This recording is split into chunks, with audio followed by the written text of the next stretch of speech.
Viva Voz, com Vera Magalhães.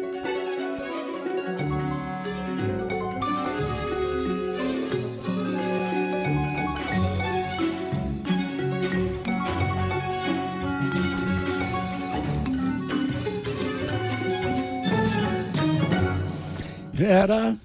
Oi, Sardenberg, boa tarde para você, para Cássia, para os nossos ouvintes e para quem nos assiste. Boa tarde, Vera. Bom, Vera, a gente vai conversar sobre a última pesquisa Quest, só para lembrar os nossos ouvintes. A pesquisa deu o Nunes com 25%, Boulos 23%, Marçal com 20%, aqui coloca os três em empate técnico e a partir daí você comenta, Vera. Então, Sardenberg, essa situação de uma permanência semana após semana de um tríplice empate na liderança em São Paulo leva a que as estratégias desses três primeiros colocados na campanha seja uma espécie de corrida maluca para ir ao segundo turno. Então, todo mundo sabe que tem chance, mas ninguém se considera já garantido nesse pódio aí de dois primeiros colocados no segundo turno. A pesquisa Quest manteve essa situação e mostrou ali, também na espontânea, um empate tríplice entre os três, o que leva as campanhas, por exemplo, do Guilherme Boulos ou do Ricardo Nunes, a acharem que, apesar de ter uma alta rejeição, o Pablo Marçal também tem muito voto envergonhado. Tem muita gente que não declara voto nele na estimulada, mas que pretende votar nele ou que pode vir a votar nele no dia 6 de outubro. Então, ninguém está relaxando muito as amarras. Existe uma clara predileção da campanha do Guilherme Boulos de enfrentar o Pablo Marçal no segundo turno. Isso ficou muito claro na sabatina que a gente fez ontem com ele, porque todo momento ele concentra os ataques principalmente no prefeito Ricardo Nunes, candidato do MDB. A propaganda dele na TV e no rádio é também muito clara nesse sentido. Todos os ataques ao Nunes e nenhum ataque ao Marçal, apesar de ser aquele que tem adotado uma estratégia mais agressiva e de ter sido autor de um dos mais vis ataques ao próprio Boulos, que foi aquela história da cocaína que ele plantou no debate logo no começo e que nunca esclareceu, nunca pediu desculpa e nunca desmentiu.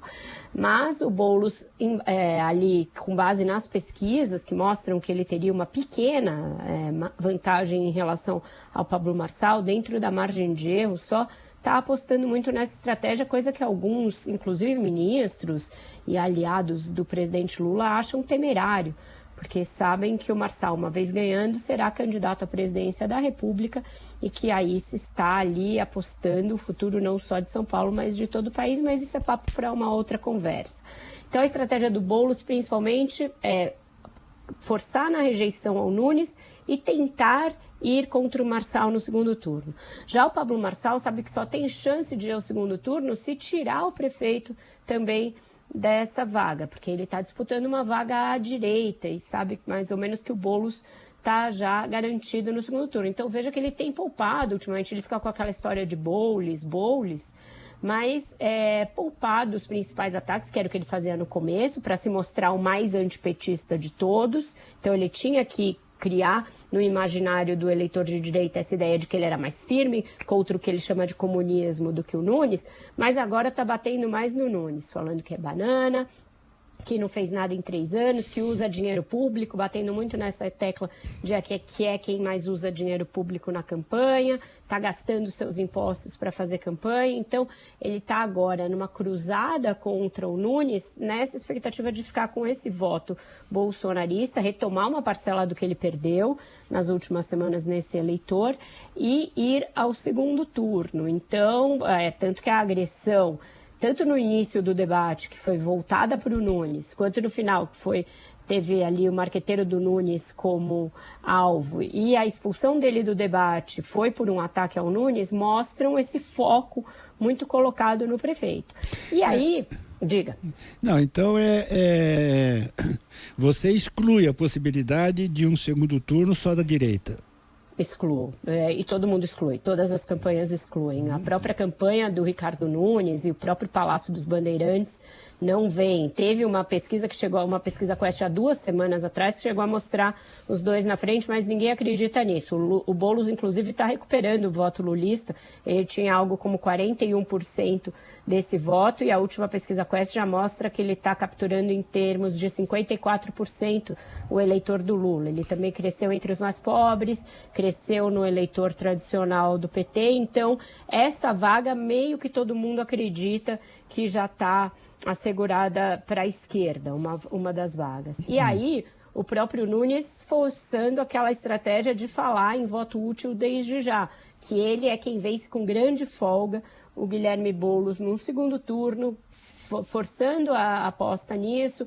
O governador Tarcísio vai voltar ao programa de TV nessa linha, mas ele também não pode deixar de bater no Marçal, porque ele sabe que está acirrada essa disputa contra o Marçal. Então, o Nunes é um que tem que manter esse discurso de que ele é quem vence o Boulos no segundo turno, mas se ocupar mais fortemente do Marçal no primeiro, porque eles estão ali numa disputa acirrada para ver quem vai ao segundo turno nessa vaga. Hoje ele levou o marqueteiro Duda Lima ao seu programa para ali reforçar a indignação com relação à agressão que ele sofreu. Então, o Duda saiu de trás das câmeras e foi para frente das câmeras, apareceu no programa, apareceu com os pontos que levou, apareceu após a agressão, porque o foco dele agora é bater no Marçal, mostrar que ele representa a violência, a ruaça, e que São Paulo não pode ficar nas mãos de alguém com essas características, para depois, no segundo turno, dizer, olha, no segundo turno eu me garanto contra o Boulos, as pesquisas mostram uma enorme vantagem para mim,